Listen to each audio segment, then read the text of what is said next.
Alrighty guys, y'all saw that build procedure. Now guys, I must say I'm a little impressed, all right, with the sturdiness of this little creature. Okay, Durman, yes, Durman. All right, now however, I'm not convinced. No guys, yes, I just have a difference of opinion, okay, as far as which cooler I'd rather use. Remember guys, with me it's all about the internals. All right, now I'm not saying this one, the internals not within specs, okay. I am, however, saying I know the Mopar, the OEM ones are, okay. So yeah, this is what she got. Remember guys, I'm gonna put on what you give me. I work for you, okay, and I'm gonna put on the part that you suggest. If you do your research and this is what you choose or you think this best for you, give it to me. Damn it, I'm gonna put it on.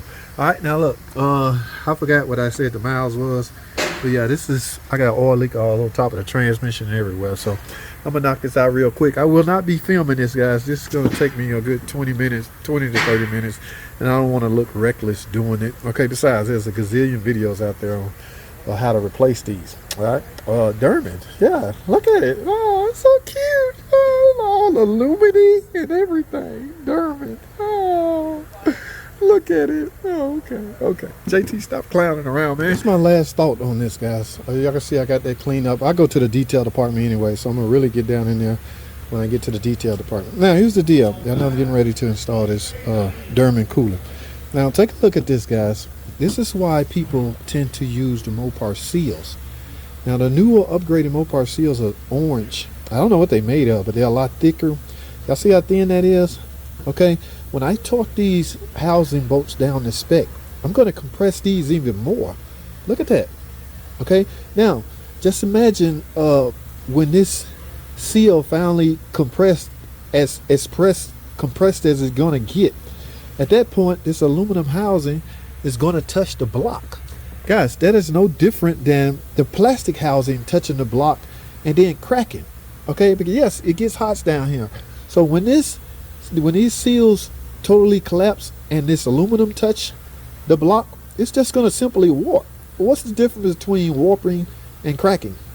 I mean, the plastic one is going to warp and crack. This aluminum one just may tend to warp. Okay, so guys, a lot is riding on these seals. Now, I'm not bashing one cooler over the other. All I'm saying is the seals. All right, maybe they should, but I see why everybody in the forums are, suggesting to use the Mopar seals. Okay, they made a better material and they're thicker. All right, so it's gonna take a long time for those seals. Like I say, I have yet to do one twice, but I'm not trying to steer, or I'm not trying to guide you guys into which one to purchase. I said this before, and I'll say it again. Purchase the cooler that's best for you and or your customer. Okay, yes. All right. So, but yeah, that is not thick at all, guys. I don't know.